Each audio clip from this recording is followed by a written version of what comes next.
Well, hi everybody. Another edition of Tarter Sauce, and with me today, Francie Hinrichsen. I'll get that right. We'll say it a few times. That'll be right. And Francie, you're with your own marketing firm, Simply Integrated. Correct. Tell us a little bit about that. First of all, how long have you been in? It's in Peoria. It's in Morton, just outside well, of Peoria. Peoria area. Yeah. And so, what do you do? I walk along small businesses and I help them either get their companies up and running. Sometimes I work on the back end and put the pieces together to help them develop an effective digital marketing program. Digital marketing. So that's kind of a neat phrase. So what is digital marketing to you? Right. So the beautiful thing about the internet is that, customers are looking for companies, products or services online. Right. We know a lot about their behavior and we know how they vet and choose products. We know a lot about how they come to make those decisions. And so I help companies develop an online presence through social media, email marketing, their website, organic search that helps connect their business, their online brand, with those potential customers. I imagine it varies, but the customers, you said small businesses, so these are area businesses, or they could be anywhere? They could be anywhere. Okay.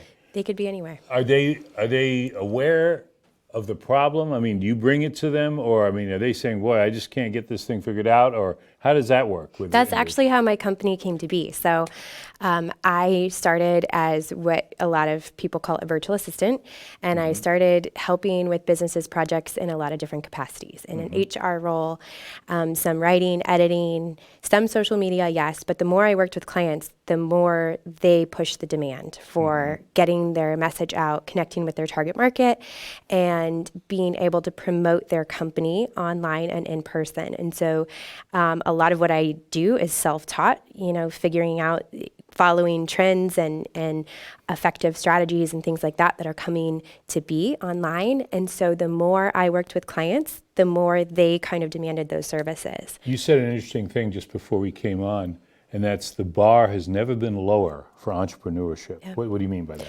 What I mean by that is that if you want to start a business, if you have a product to sell, if you have a service that you know is valuable, the barriers to entry have never been lower for entrepreneurship. There are tools. All you got to do is lean in, and it's a beautiful thing. You got to lean in, and you got to connect with people. Keep taking one step forward. But as long as you're willing to take one step forward, the tools are right at our fingertips for running a business. Is that something you kind of intuitively found, or how did that come to be? Because are you doing what you've always wanted to do, or did you sort of think I could do this? I mean, how did you get to Simply Integrated? Yeah, so I always knew I wanted to run a business. My first business was when I was 10 or 12 years old. What was that? I went to the local library and I took a free sign language course. And then I came home and I marketed my business to all of my neighbors, and I charged them to take the same sign language class that I had just taken for free at the library. I even had printables and stuff like that. So I've kind of always had the entrepreneurial spirit and knew I wanted to run a business. I thought that was going to go in a much different direction, but I thought I was going to open up a high-end day spa. I went and did an MBA, and it turns out that wasn't a good business model for me for a lot of different reasons, just the way I personally gained satisfaction. And so I love seeing projects from start to finish, and I designed a business where I can do that. Wow. And now you were telling me things are good. 2020 looks to be a good year for you. Yes. Coming up. Yeah. You've got things on the fire. A great year. You're involved also in a movement, I think we can call it a movement, Peoria Innovation Alliance. You're on the board. This is a relatively new organization that's formed earlier this year, Jake Hammond and others.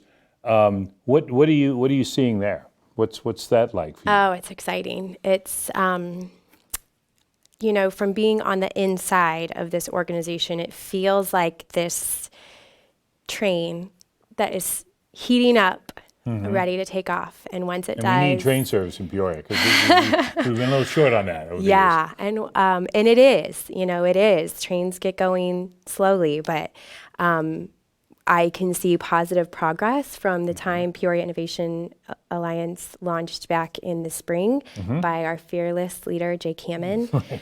Just the progress that has happened in the infrastructure that we're laying here in Peoria to be able to change the narrative, to be able to provide, services to entrepreneurs, people who want to get into business but just don't know how. I've touched on a little of this. We've worked with Jake and I remember him with One Fire. So going back from a previous endeavor, and he's always been an organizer and a catalyst and all that. But what is your feeling about reaching people that are, say, not technologically oriented? They may be doing a business, they may work at a company, and they hear this about entrepreneurship, or they hear this about this great thing that's going on with innovation in Peoria.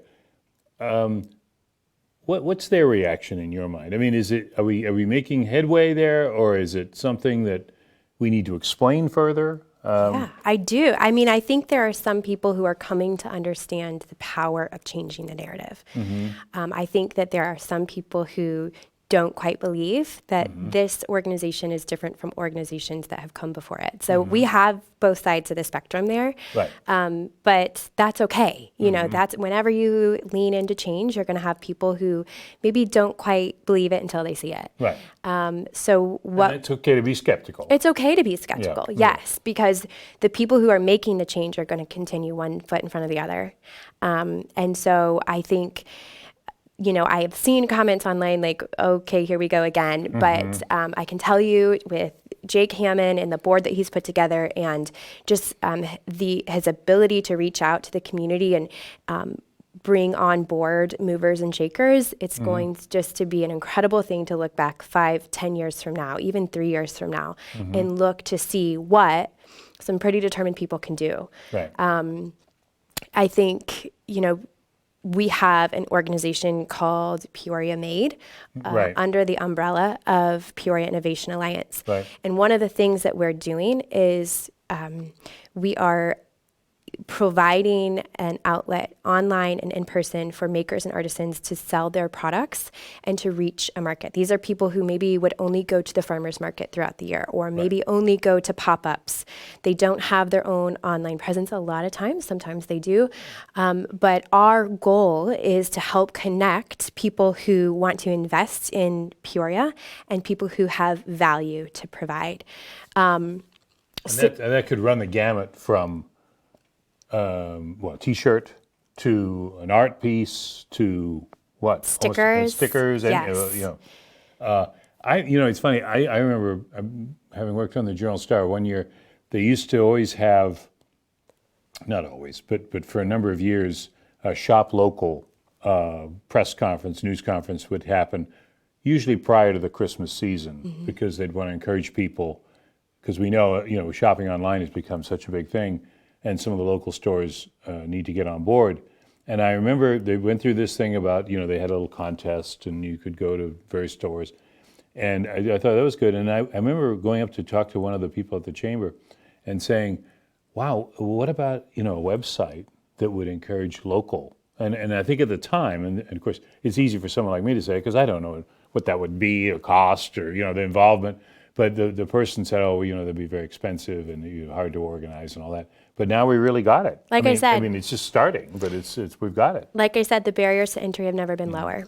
So there's, so many tools at our fingertips that are relatively low cost. And especially when you bring a lot of makers and artisans together in the effort of one common goal, it provides a lot of momentum. And this thing seems to be coming at a good time because you've got the art community surging. Good word to describe it. Yeah, well, because you don't have to be artistically minded or even well schooled in art just to see it. It's on the buildings. It's everywhere you turn in the Peoria area, and it's well organized. And then we have this innovation movement, which Warehouse District, and you can point to probably Morton and other places where things are going on. Pretty readily. You're involved, or the group is involved with several events coming up. We've got one today. Yes. In fact, this morning, just down the street here, we're in downtown Peoria.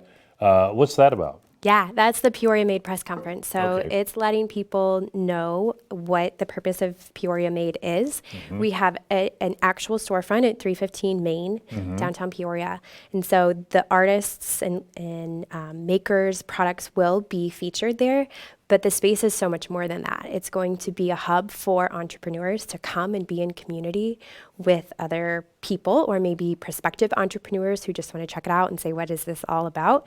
They can come here. There will be a lot of tools and resources. There will be a workspace. Just a really good opportunity to come and be in community, because we know when we spend time together and we develop those relations, these collisions happen.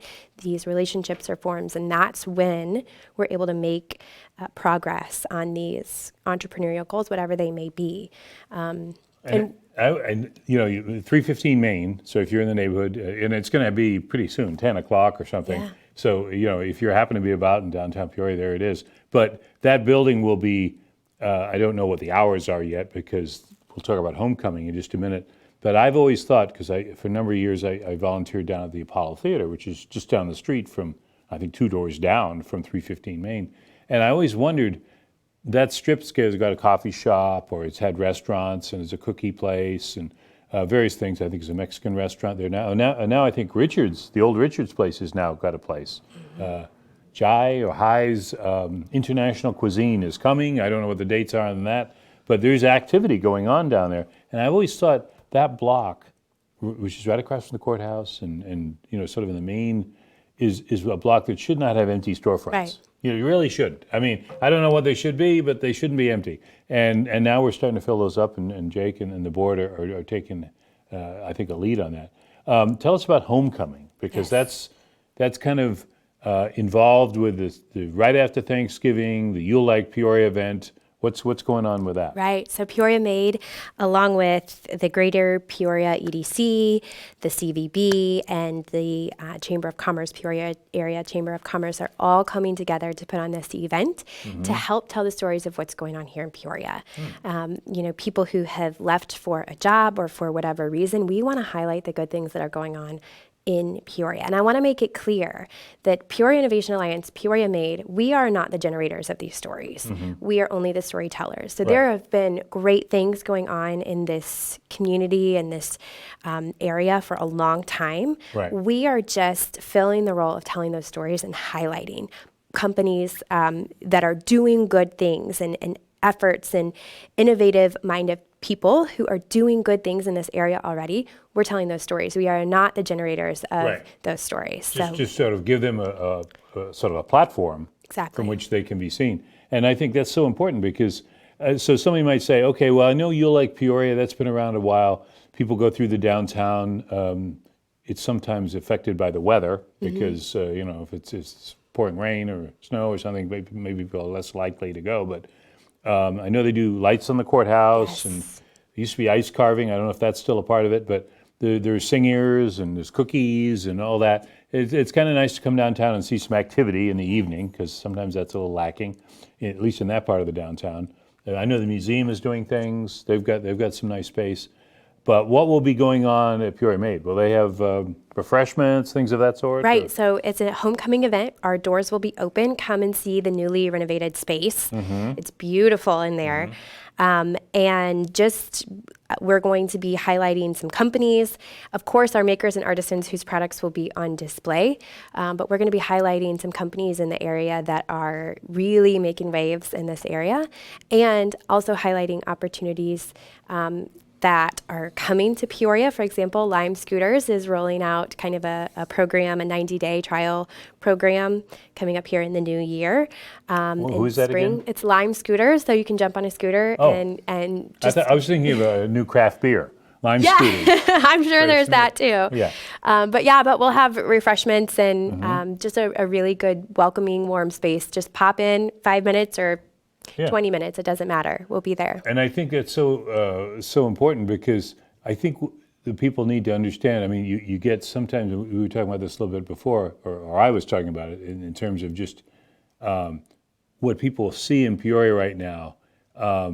You can look negatively. You can say, well, Caterpillar, they disappeared, went off to the Chicago area. And that's such a letdown. And I know that's the national focus sometimes because Caterpillar has such a huge footprint that would be the one thing. But there's so much more that's going on here. And I'm not saying this to push away these other, as you say, it's okay to be skeptical because Lord knows, Peoria's got, the African-American issue has been raised many times. We need to do something with the South End that's been sort of let go a little bit.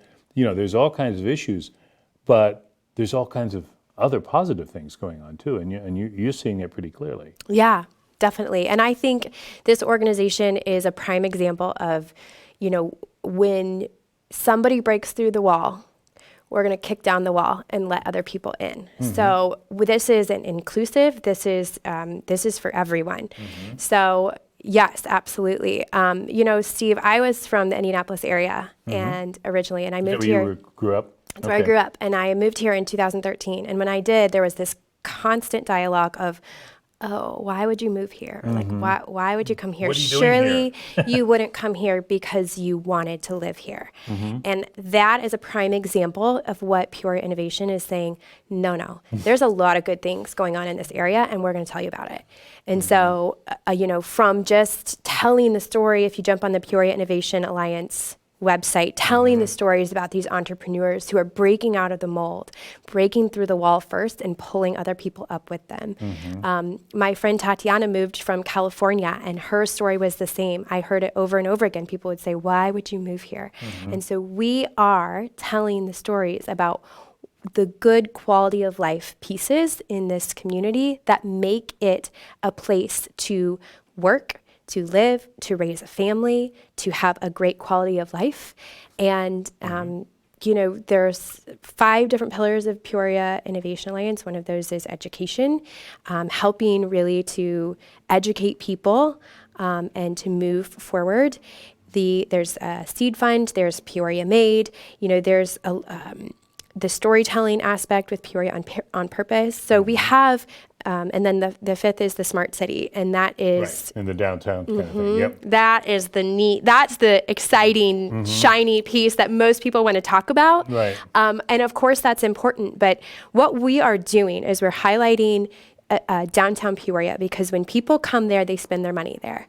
So we are giving them a reason to want to come downtown Peoria and not take a day trip to Chicago, or not assume that all of the good, exciting entrepreneurial things are happening in Silicon Valley or New York or up in Chicago. It's happening right here in Peoria, and we're giving people a reason to understand why. And we don't have too much time left, Francie, but I think one of the things that's another aspect of this is the challenge is also to be a part of it.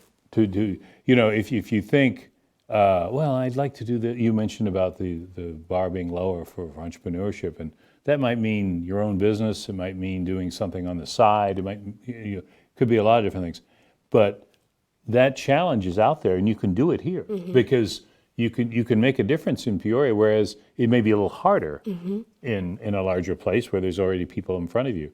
I know. I just have to tell you this. Last Saturday, my granddaughter's 7. I don't know what I thought. I said, well, let's go downtown and see the lights. Well, my wife already told me. They don't put the lights up until, you like Peoria and Homecoming. Which is right after Homecoming event. Yeah. So, I should have known that. I've been down there enough times. But I thought, well, let's just go on down anyway. And so we parked into another courthouse, and there wasn't too much going on. We walked a little area. It wasn't too cold. But if I had to can the enthusiasm of that 7-year-old, oh, let's go down this street, let's go down that street. And I thought, that's the beauty of youth, of course. But it's the same time, it's like you don't come in with your preconceptions like some of us, oh, this used to be this and this used to be that. Yeah. And that's all true, but it's like it's time to kind of pull that back and you say, go for the new one. It's and time. I think that's what we're here for. Well, the best of luck to you and the whole Peoria movement, and you'll have to come back and give us a progress report in 2020. Okay, let's do it. When things are rolling. And if folks need to know, they got the thing today, and then Homecoming, which will be the 29th. 29th from 4:30 to 6:30. 4:30 to 6:30. Thanks so much, 315 Francie. Main. Yeah, thank you. We'll see you next time on Tarter Source. PeoriaLife.com.